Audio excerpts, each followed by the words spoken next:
Hi, everybody. Good afternoon. Good afternoon. We've been gone too long. Somebody's missing this stuff. Okay. So the president has been briefed on Hurricane Helene, and at his direction, administration officials are in contact with their local and state counterparts to ensure that they have everything they need.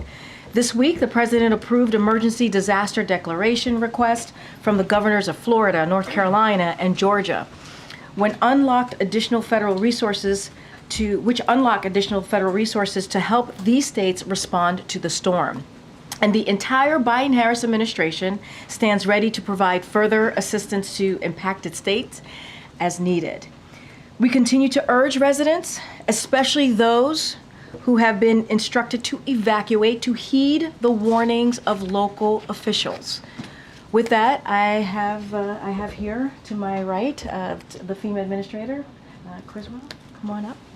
Deanne, thank you so much for being here. Yeah, thank you, Karine. Good afternoon, everybody. As you heard, I did just finish briefing President Biden on the impacts that we are expecting to see from Hurricane Helene. And as I told him, we have been preparing for this storm for a number of days, and we began moving resources into Florida on Monday. I just want everybody to know that this is going to be a multi-state event with the potential for significant impacts from Florida all the way to Tennessee. And the president wants to make sure that everyone is paying attention to the potential life-threatening impacts that this storm may bring. And he has directed me to travel there tomorrow to assess the impacts. The entire state of Florida is under some type of warning right now, whether that's a hurricane warning or a tropical storm warning. And we expect life-threatening flash flooding in the state's north as the storm continues to move north. And so I need everybody to pay attention to their local officials. They're going to have the best information on the specific risks where you are at. We're already seeing impacts in Florida, and the forecast indicates that we could see up to 20 feet of storm surge. So just think back 2 years ago to Hurricane Ian. The peak storm surge from that was 14 feet, and we saw the amount of destruction, and 150 people lost their lives, the majority of them from drowning. So please take this threat from storm surge seriously. Residents that are in these areas, they can still take action. They can take action now to move out of harm's way. And remember that you may only need to go 10 or 15 miles inland to get away from the threat of the storm surge itself, because water is the number one reason that we see people lose their lives in these storms. So please don't underestimate what the impacts could possibly be. So at the president's direction, we have over 1,100 personnel so far across the federal government supporting the preparedness efforts for this storm. We also have an additional 700 personnel from FEMA that are already in these states supporting other disasters that we can quickly pivot to support any of the response needs as needed.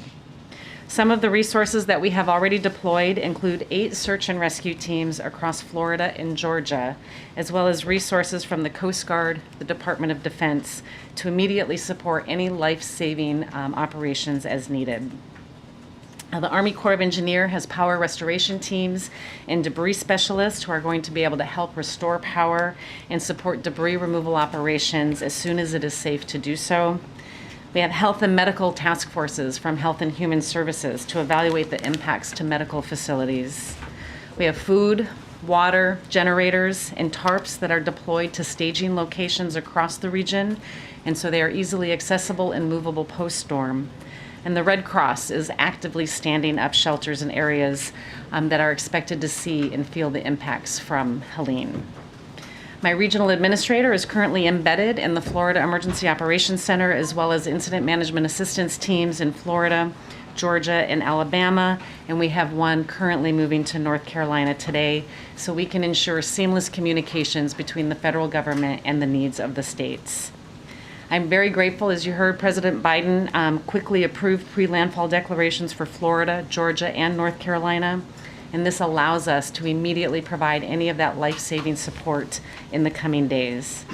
And I'm grateful for the rest of the federal family that is there on the ground working with us side by side as we prepare to support the American people for what is to come over the next several days.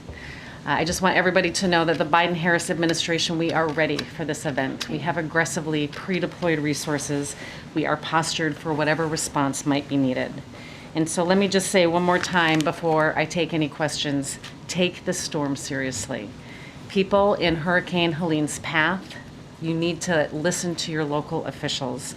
If they tell you to evacuate, please do so. And if they tell you to shelter in place, then that's what you should do. They're going to give you the best information that you can do for your specific situation. Those decisions can save lives. And with that, then I'll take questions. Thanks, Karine. Thanks, Dan. So this is likely to be the 21st billion-dollar weather or climate disaster this year. So does FEMA have the resources to keep on responding to disaster after disaster like this? So we have absolutely enough resources to continue to support the life-saving response that we need to for this event. I think everybody's aware that we went into immediate needs funding as our disaster relief fund. The funding was running low. But the reason we do that is to make sure we have enough money for an event just like this. And so I want everybody to know that we have exactly what we need, and there are no limitations to our ability to support the response for this disaster. As we continue to go through the recovery, though, for all of these disasters, that also takes personnel. And we're going to continue to work through with our states about what they need and how we can best adjudicate those resources. But we are seeing an increase, and we're seeing a strain on our staff with more of them deployed for longer periods of time, helping to support these communities recover. And just also related to the money here, some pretty substantial losses projected in terms of the crop insurance, in terms of the flood insurance. There's no new money in the CR as far as this is concerned. Is there any expectation that you're going to have to go back with a supplemental request? So we did put a supplemental request in with the CR. It does not give us a supplemental at this time, but it gives us the ability to spend the money that was put forth in the president's budget. But we're already through INF $9 billion, close to $9 billion in projects that we have put on hold that we can't reimburse communities for. Once we lift INF and once the CR goes into effect, we'll be able to pay those. But without a supplemental, we will be back in INF probably in the January timeframe. Can you talk more about how widespread you think prolonged power outages will be and what those power restoration teams are doing to prepare? Is there anything they can do proactively, before the storm?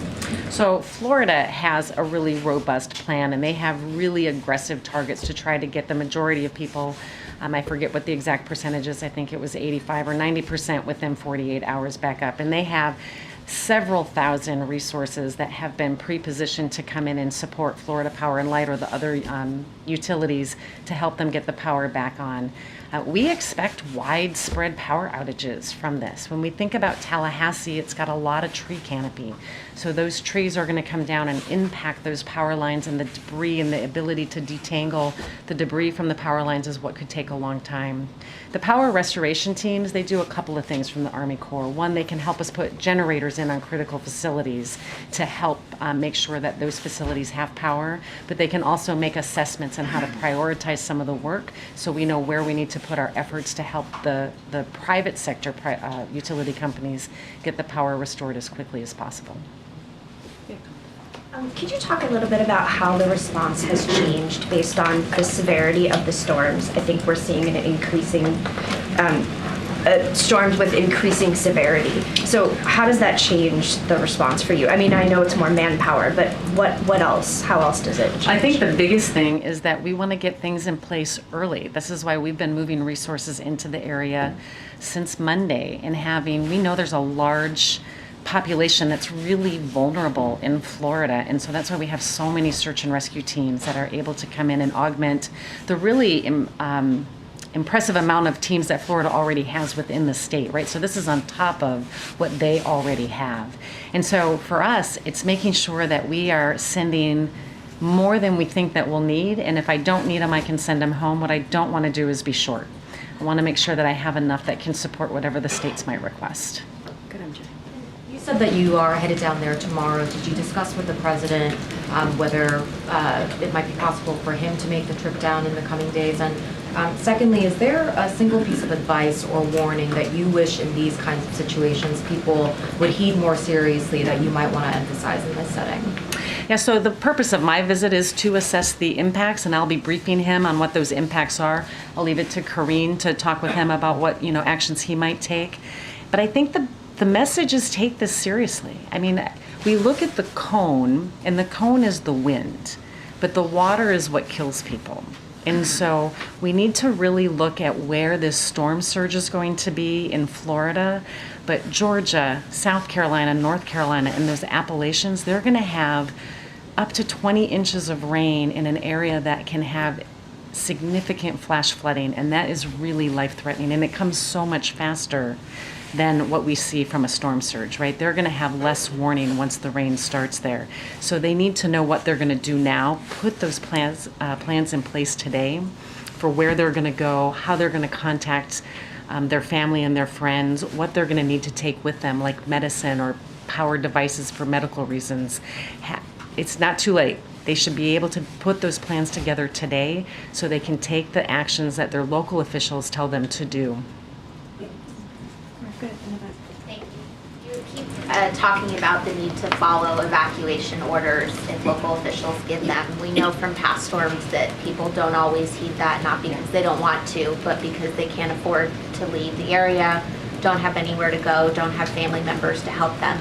Is FEMA doing anything to work on that particular issue, given what you're talking about with water and the danger that can come from that if people stay in place? Yeah, so part of the pre-landfall emergency declaration is specifically to reimburse states and local jurisdictions for any of the costs that they incur to do sheltering and evacuation, because we want them to have the resources to put in place whatever measures that they need. I think the important thing on the evacuation to remember is if you're told to evacuate, especially from the storm surge area, it doesn't mean you have to go to a whole other state. And I think we often think of those pictures of contraflow lines and backed up traffic, but you really sometimes only need to go a few miles to get out of harm's way. And so the local officials should be able to tell you where there's local evacuation centers that you can go to until the threat of the storm has passed. And then when we get to the point where if they are displaced, then we have the long-term sheltering concerns that we'll have to work with. But the initial sheltering concern is just getting out of this storm's path for right now. Then we can work on what those long-term needs are. And that's why the pre-landfall declaration is so incredibly important that the president approved, is to make sure that those states have the resources to stand up those shelters and to help people get to safety. And do you feel that the state is ready to stand up those shelters? I mean, you're talking about how you're going to reimburse them, but is Florida ready to do that? Florida has stood up many shelters, and the American Red Cross is also there supporting that. I just need people to evacuate and go to them. Okay, we're gonna wrap it up. Go ahead, John. Thanks, Karine. What resources are available not only to families but also to small business in the aftermath of this storm making landfall? Resources coming not only from FEMA but also from the SBA. Yeah, there's a number of programs that are available. For FEMA, we specifically made some changes into our disaster declaration, the Stafford Act, recently, which allows people that work from home to actually get compensated for some of their business losses if they work from home, like if they had a computer or other equipment that they needed to do their personal, if they're a photographer and they lost their cameras. So we just made that change recently in March to be able to compensate small business owners that work from home. SBA can speak specifically about their programs, but they've also made some really amazing changes this year, which increases the dollar amount that people can borrow from the SBA. It extends the time where they're going to delay the interest until they have to pay it or to start to repay that loan. And it's a tremendous resource to really help small businesses get back on their feet. And how do you decide where to position yourself tomorrow with the storm making landfall? So we're looking at where we think the biggest impact is going to be, and right now it looks like it's a dead-on hit to Tallahassee. And so we'll fly as close to Tallahassee as we can get, and then I'll meet up with the governor and his team so I can see what the impacts are, hear what the team is thinking, and then we will assess, right? I've got staff on the ground that will have the intel as to where the hardest hit areas are.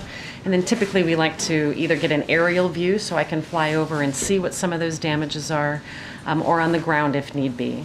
But I'm also prepared to move up to Georgia, North Carolina, South Carolina, as we start to see what those impacts are and assess that. And because me being on the ground helps me validate some of the damages more quickly so we can get major declarations in place faster.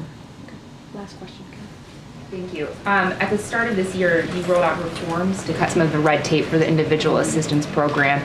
Now that so many people are in the path of this storm, can you give an update on how quickly you expect survivors to be able to tap into that, given those changes that were put in effect more than 6 months ago at this point? Yeah, we've seen some really tremendous positive impact from the changes that we have made. In fact, one of the changes we made was we decoupled the requirement to apply for an SBA loan in order to be eligible for our programs, and it's really saving people several days in the process, and we're getting a large number of people that wouldn't have come back to us, which is great. We're also seeing people get funding quicker, right? We have serious needs assistance that can get them a very small amount of money to help with some of their immediate costs, but also the individual and households program that can help them with if they're underinsured. And so it really all depends on what their specific need is. The money that they will see the fastest typically is that initial $750. Any damages to their home, we still have to assess and see what those damages are, and then can make that determination. But we have teams that go right out in the field. They can register them in the field, and that really helps to speed up the process. Okay. All right. Thank you so much, you, Administrator. Karine. Appreciate it. Thank you. Thank you. Thank you. Thank you. Appreciate it. I just wanted to add, the president asked to have the administrator come to the podium today because of how serious we want to make sure that people out there are taking this. They need to take this very seriously, and also obviously we wanted to lay out our federal response posture so that folks know that we are there for them, and we will obviously be there on the ground as the FEMA administrator just laid out. So please take this very, very seriously and listen to your local officials. Just want to reiterate that once more. I have one more thing. It's a busy day here at the White House. One of the other things that we're going to be doing, as you all know, today the president and the vice president are announcing new actions to reduce gun violence and save lives. From the American Rescue Plan to the Bipartisan Safer Communities Act to issuing more executive actions to reduce gun violence than any other administration, the president and the vice president have continued to use every tool available to protect people from the epidemic of gun violence. Homicide rates are down 17% compared to the same time last year. And the number of mass shootings this year is 20% lower, but more must be done. So President Biden is going to sign an executive order to accelerate progress on two key priorities: combating emerging firearms threats and improving school-based active shooter drills. Additionally, federal departments and agencies will be announcing a range of additional actions to reduce gun violence, from promoting safe gun storage and red flag laws to improving the background check system. The Biden-Harris administration will continue to do everything it can to put an end to this senseless violence while calling on Congress to fulfill their duty and pass common sense gun safety legislation. With that, Colleen. Thanks, Karine. Democratic Mayor of New York City, Eric Adams, has been charged with bribery, wire fraud, and seeking campaign funds from a foreign government. Does the president believe he should resign? I'm not going to comment on any particular ongoing matter. I'm going to let the DOJ speak to this. Okay, and then two other quick things. Does the president hope that Vice President Kamala Harris, should she be elected president, will she continue the Office of Gun Violence Prevention? Is he hoping? Look, I'm not going to speak for the vice president or get ahead of ourselves here. But what I will say is, as you know, the vice president has been a leader on this issue. She leads the Office of Gun Violence and has taken this seriously, not just as a vice president, but throughout her career, and has been obviously a key partner in all of the actions that this president has done and has taken. So I think it's safe to say that she will continue to lead on making sure that we deal with this epidemic. Gun violence is an epidemic. We need to continue to protect our communities, protect our schools, and so I could assure you that she's going to continue to stay laser focused on this issue. Okay, one other quick thing. As you know, Ukraine wants to fire long-range weapons into Russia, and some Republicans today backed the idea. I wondered why the White House doesn't share that same assessment. So I think we can expect that one of the conversations that the two leaders will have would be on this topic. And so, there'll be also a broader discussion on the significant amount of military aid we are providing Ukraine. You saw our announcements this morning, although I'm not expecting there be any new announcements on this particular action or a decision coming out of this meeting. I expect the leaders will discuss the weapons system the president announced, as I just stated. And I do want to take a little bit of a step back here. I want to remind everyone watching the briefing how the United States, how this president has mobilized a massive amount of military equipment and capability to help Ukraine really fight back, push back against Mr. Putin and his aggression. It's been almost 3 years. And this president has been there day one. He has been able to bring more than 50 nations together to support Ukraine and their fight for their democracy. And so that's what you can expect. And the president is very proud of the impact of that support, what it's had, and is proud of that coalition. And so, and certainly you'll see more of that in Germany, as we announced the president's going to be going to Germany. And so I will leave it there and not go any further. Kathleen. Thanks, Karine. Mayor Eric Adams suggests that he's being targeted by the Biden administration over his criticism of the migrant crisis. Now, this is the kind of accusation that's similar to what we've heard from former President Donald Trump. So what is the president's reaction to that kind of language being used from a Democrat?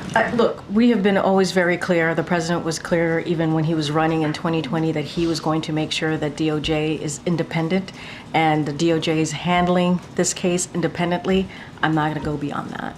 And Adams was also at a reception last night with the president at the Met. Did they talk? I can confirm to you that the president did not see the mayor and they did not speak.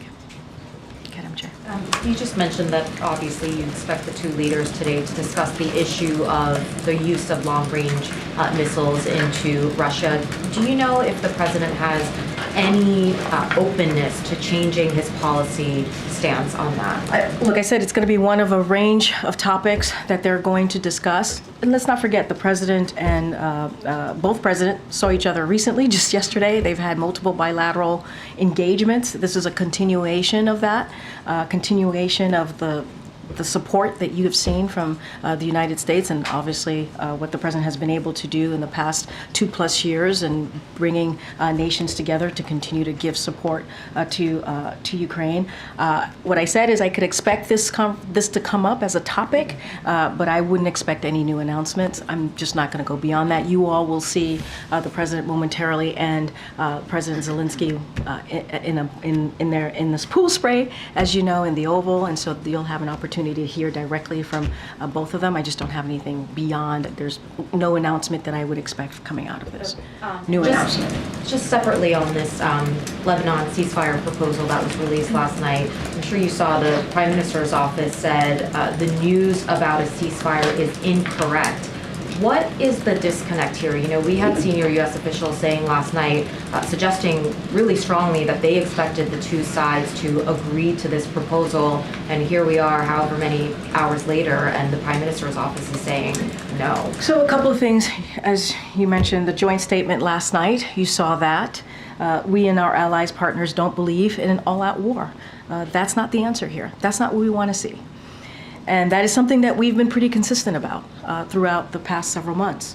Our joint statement was a clear call. It was a call for a temporary ceasefire to open up space for diplomacy to achieve a deal that allows civilians on both sides of the border to return to their homes safely and securely. And I would add that the statement was indeed coordinated with the Israeli side.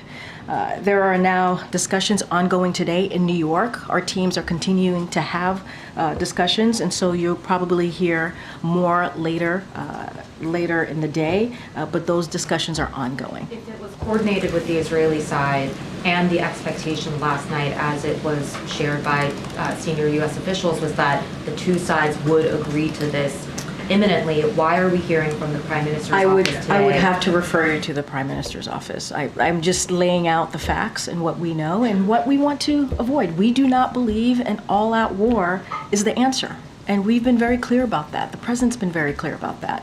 I just laid out the facts and what we're trying to do. This is a clear call for a temporary ceasefire. We want to provide space. We talk about how diplomacy is the way to move forward. That's what the President believes.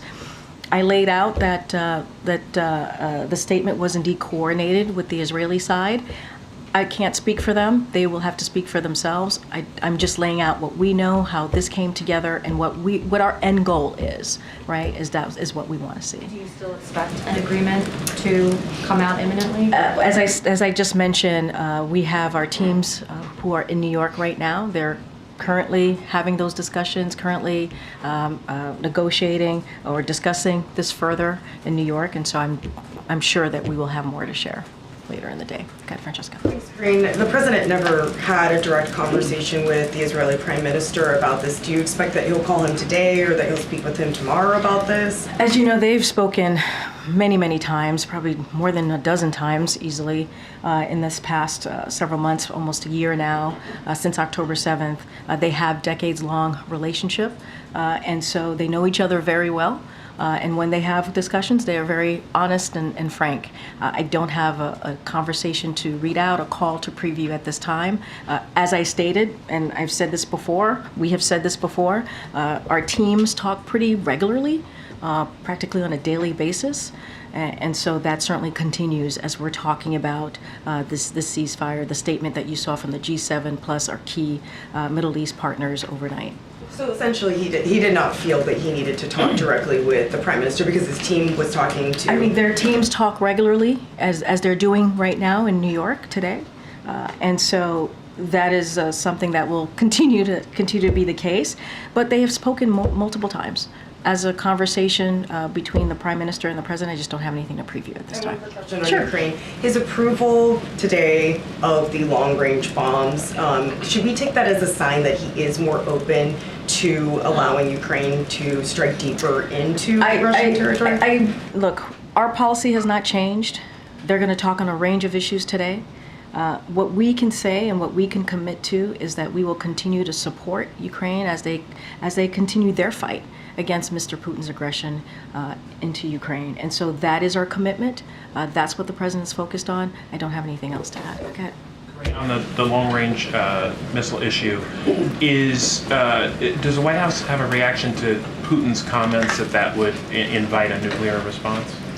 Here's what, look, we say this all the time. Mr. Putin can end this war today. He can. He started this war. He started this war, not the Ukrainians. He started this war. It could end today. It could end today if he decides to stop the aggression that he started into Ukraine. And so we've been very clear about that, and we'll continue to do so. And there's been no change on the administration's policy on NATO membership for Ukraine since the NATO summit? I don't have anything else to share beyond what we've been pretty clear on as it relates to that. One more is, was there any reaction to former President Trump's comments that Ukraine cities are gone, questioning giving more aid to the country while they refuse to make a deal, or this comment that he wants them to win, kind of suggesting that Zelensky wants Democrats to win the election? Look, I'm not going to respond to everything that the former president says, especially since he's a candidate in this election. The president has been very clear to his commitment, not just him, the more than 50 nations that are supporting Ukraine in their efforts to fight for their democracy, to fight against Mr. Putin's aggression. And let's not forget, the president was able to make NATO stronger so that we can be able to continue to do the work that NATO is supposed to do, and an example is what is happening in Ukraine. And so that is his focus. That's going to be continued. What he is going to, you'll see this today in the bilat that he has with President Zelensky. You saw that this week at the UN assembly when he met with he saw multiple leaders. Obviously, he was with multiple leaders and had a couple of opportunities, as we read out to all of you, to meet with some of them. And so this is what the president's going to focus on, and that's what I'm going to speak to. Thank you, Karine. On the Zelensky meeting, why is it that President Biden and Vice President Harris are holding these meetings separately? Is it the suggestion that one would say something different than the other and that there might be some dueling diplomacy there? There's no dueling diplomacy. It's not unusual. The Vice President has met with President Zelensky separately many times. Nothing new here. Okay. I wouldn't read too much into it. And then critics have said that Zelensky's trip to Pennsylvania was a political stunt. Did the administration communicate at all with Ukraine on who would be attending that trip or make any effort to make it a bipartisan event? So let me just lay this down because I know that there's been a lot of talk about this. So the Ukrainians asked to visit the facility, which employs American workers, as you know, who are manufacturing critical supplies that the Ukrainian military is using every day on the front lines of freedom. Because of its centrality to their country's continued existence, this came from Ukrainian, not us. This is something that they wanted to do.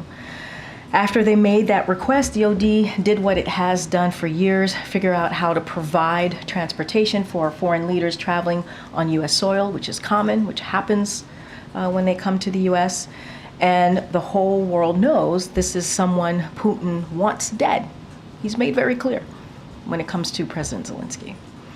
Also, just 2 months ago, President Zelensky traveled to Utah and held an event with the Republican governor, a very similar event, and Republican officials were there at that event in Utah, and there wasn't a single demand, not one single demand for an investigation when that occurred a couple months ago in Utah. So this was business as usual for a Ukrainian request during wartime. And so we would encourage the House Republicans to drop this. This is a political stunt. They need to drop this. And anything else, I think I gave a lot here, a lot of good layout of how this all occurred, but anything else specific, I would certainly refer you to the DoD. Just clarifying, though, that the administration didn't, or the campaign, I guess, didn't play a role in determining the guest list because they're claiming that having no Republicans there in a battleground state made it effectively a campaign. This is something that Ukrainians asked for. They did this a couple months ago in Utah with a Republican governor, and Republican elected officials were there as well. We didn't hear any type of investigation request when we went to a Republican state. We didn't. On the gun event today, what kind of gun does the Vice President have, and when did she buy it? That's something for her office to speak to. The reason I'm asking is because you have this event today, but the VP, as district attorney, sponsored Proposition H in 2005. It would have banned handguns within San Francisco city limits and required that residents turn in the handguns that they already own by a certain deadline or face mandatory jail time. But she's out on the campaign trail now saying that she's a proud gun owner and is not going to take away your guns. So can the White House get us an answer on that? Because she hasn't, and her campaign officials also haven't answered that question, even on television. Look, a couple of things here. When it comes to the VP and owning a gun, she can speak for herself. The campaign could speak for that. Her office can speak for that. That's for them to speak to. It is not there's no conflict here when we're saying that we want to see responsible gun ownership. That's what we want to see, responsible gun ownership. I think that is what's important here. At the end of the day, gun violence is an epidemic in our country. Think about our schools, our grocery stores. It's an epidemic. We have done the work. We have seen violent crimes go down because of the work that this president and this vice president has done. There's an office to prevent gun violence, and that is something that she leads. But we're asking for responsible gun ownership. That's what we want to see. That's what's important here. And if people don't understand that, I don't know how to further even explain that to them. Our kids, our schools, there's an epidemic here. There's an epidemic. There are drills happening in our schools right now. That's something that the president's going to speak to. That is traumatizing some of our kids because of this epidemic. And so that should be the focus. How do we make sure that we end this epidemic? We want to see responsible gun ownership. That's what we want to see. I think the question is not about responsible gun ownership, though. It's about, her past position saying that it's supporting a measure that would have required that non-law enforcement or military residents of a city turn in their handguns, so no gun ownership, or face possible mandatory jail time versus what she's saying now. And then also not answering the question of her gun ownership. Again, that's something that she's going to have to speak to. What I can speak to this moment and this time, what we've been trying to do for the last 3.5 years is make sure that we are dealing with an epidemic that is existing in our communities, that we see in our schools, that we see in grocery stores. It is an epidemic here. And what we're trying to do is prevent gun violence. And we have seen that go down. We have, because of this work, because of the executive actions, because of a bipartisan legislation that was able to be done under this administration to deal with gun violence, something that we hadn't seen in 30 years. So there is some bipartisan support here to deal with a responsible way of having gun ownership. We need to do more here. We need to do more. Go ahead. Thank you, Karine. Back on the long-range missiles into Russia, our latest reporting is that President Biden has not changed his position on this, in part because the Pentagon has assessed it would do very little to change the trajectory of the war. So does the president plan to be blunt with Zelensky about that assessment today and to give him a yes or no answer, at least as far as it stands today? So, again, I'm not expecting any new announcements. That is something that I'm going to be clear about. What our focus here is that we are focused on ensuring that Ukraine has what it needs to prevail in this war. That is the president's focus. That's what they're going to continue to discuss about. That's what they're going to, the president's going to continue to support Ukraine on, not just us, the 50+ countries that the president was able to get together to support Ukraine, making NATO stronger. I'm not going to get into any reporting about this. I've been very clear, and you're going to see both presidents momentarily in the bilat. You'll hear directly from the president, and so I'll just leave it there. Okay, and then following up again on the ceasefire deal in Lebanon, you said that the statement was coordinated with Israel. Are you saying that the U.S. has any reason to believe that despite what we are seeing and despite the public comments, Israel agrees with the U.S.? What I'm saying is that their discussions continue in New York. I laid out the facts as they are, and wanted to be very clear about that. Let me just read out a couple of things from the joint statement that you all saw from the G7 plus key partners, Middle East partners.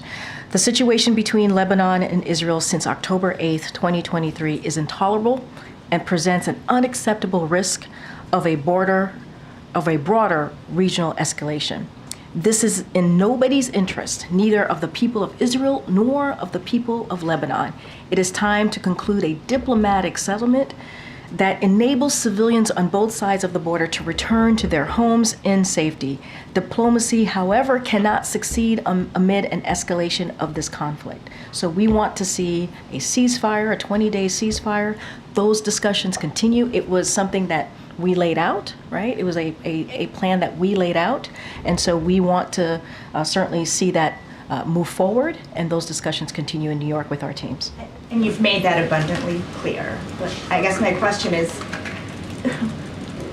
Israel is not on the list of countries that came up with the proposal or has agreed to it. You're right. It's a G7, the G7 plus the key Middle East partners that put forward this this joint statement last night. So why do you have any reason to believe that they're going to agree to this? As I stated, and you pointed this out when you asked me your question, Israel was aware of this statement.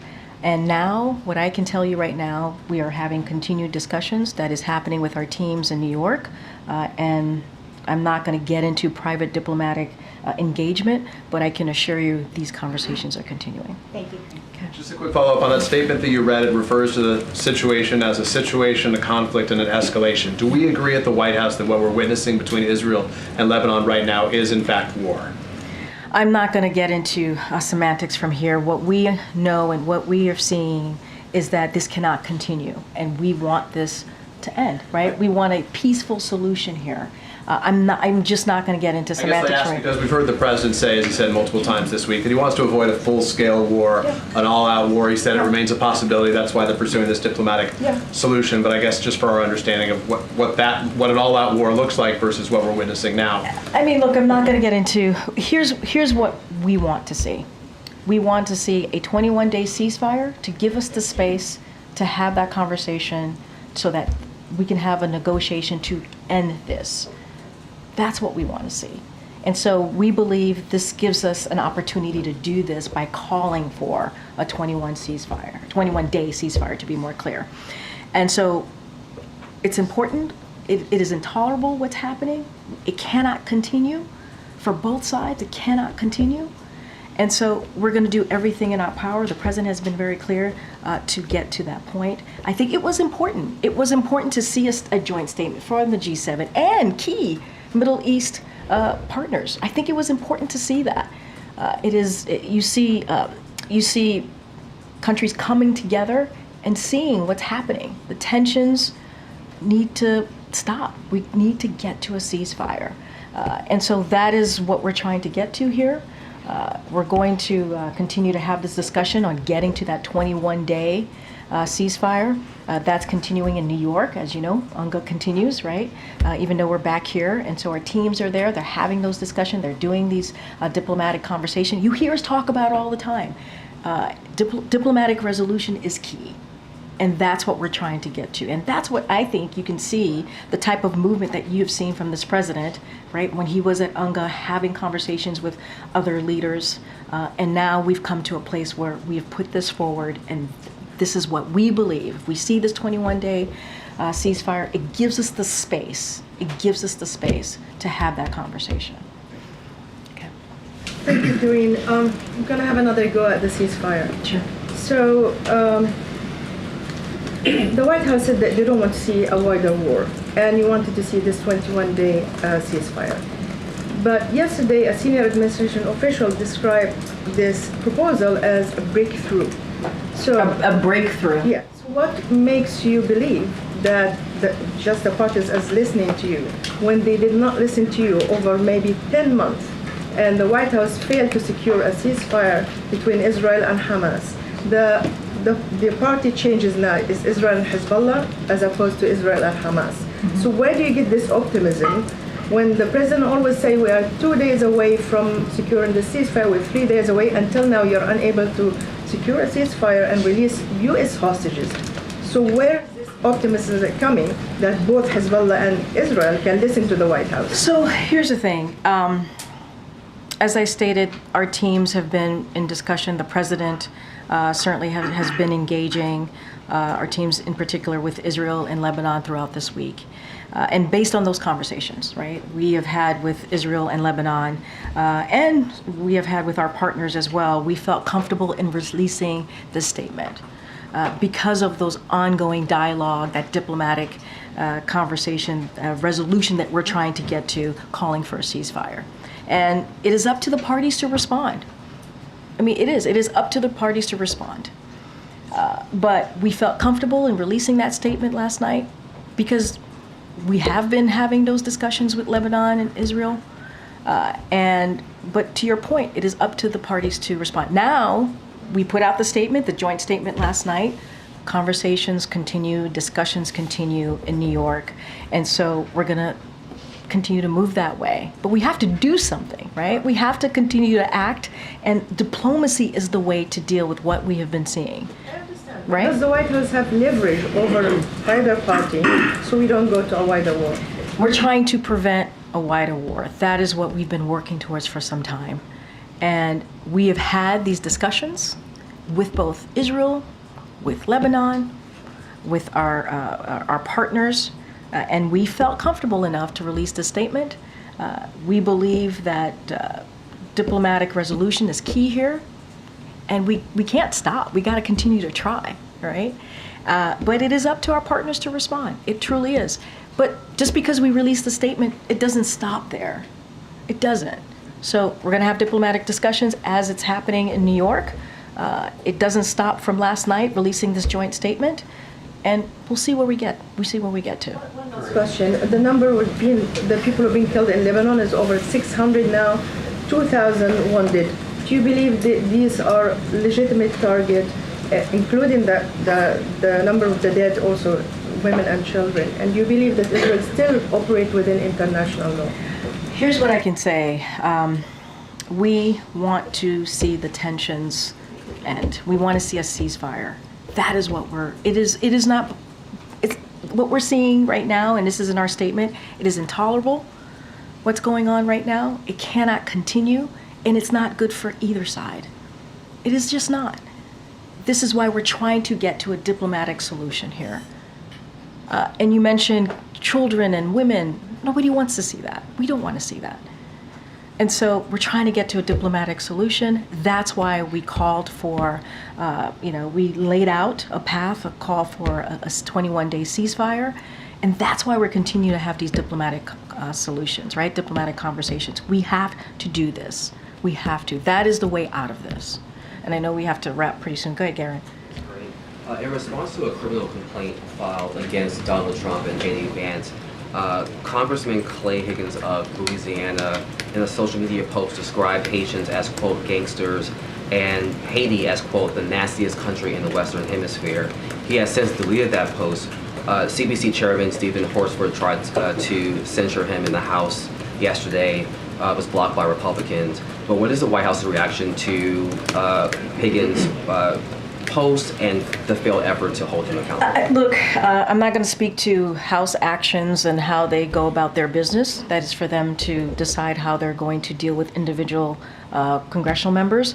What I will say more broadly, and we have been very clear from here, the president has been clear, the vice president has been clear. I think what we are seeing right now, what we have heard from national leaders about what is going on in Springfield, Ohio, the baseless lies and conspiracy theories, it's dangerous and it is false. And to go after immigrants in that way who are there legally, helping a community economically, who are welcomed in that community, and saying these baseless lies, is dangerous. And so what this president and this vice president believes is that we cannot pull apart our communities.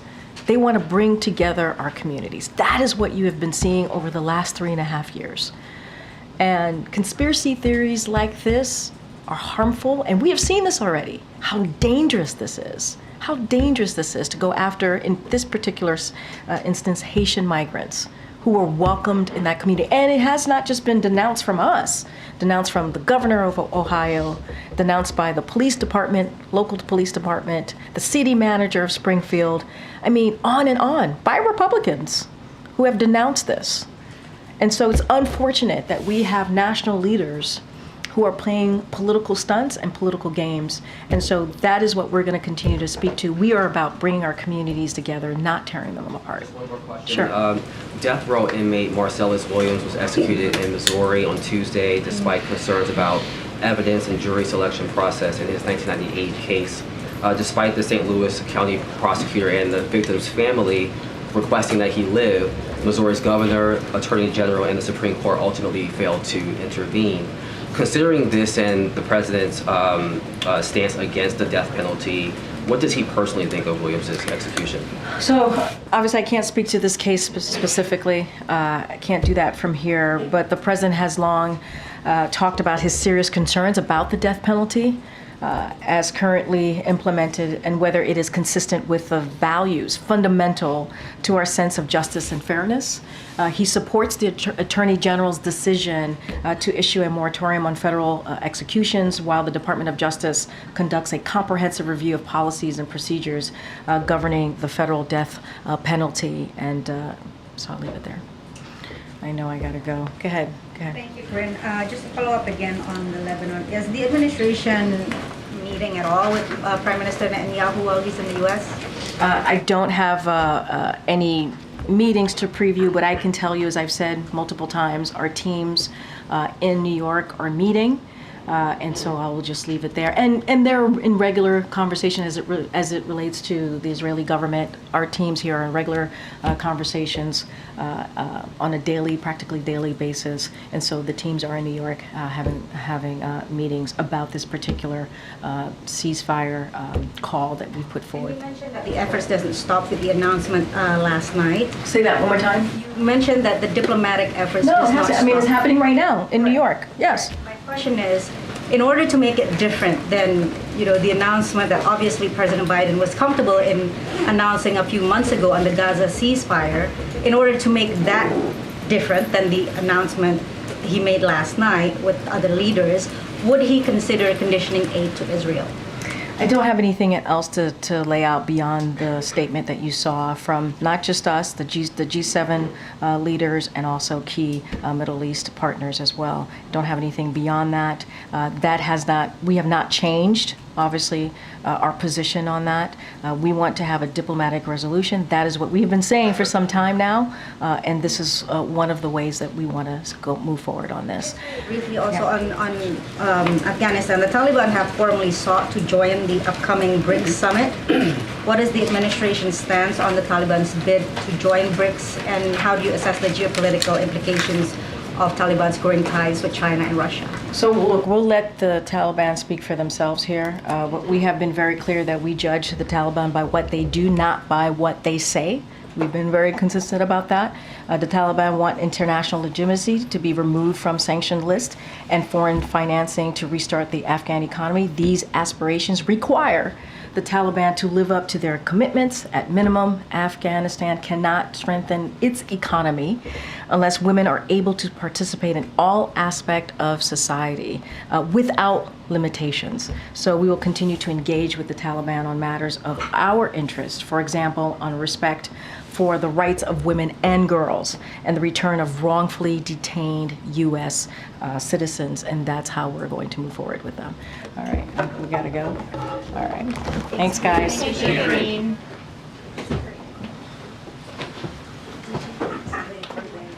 I know, so loud.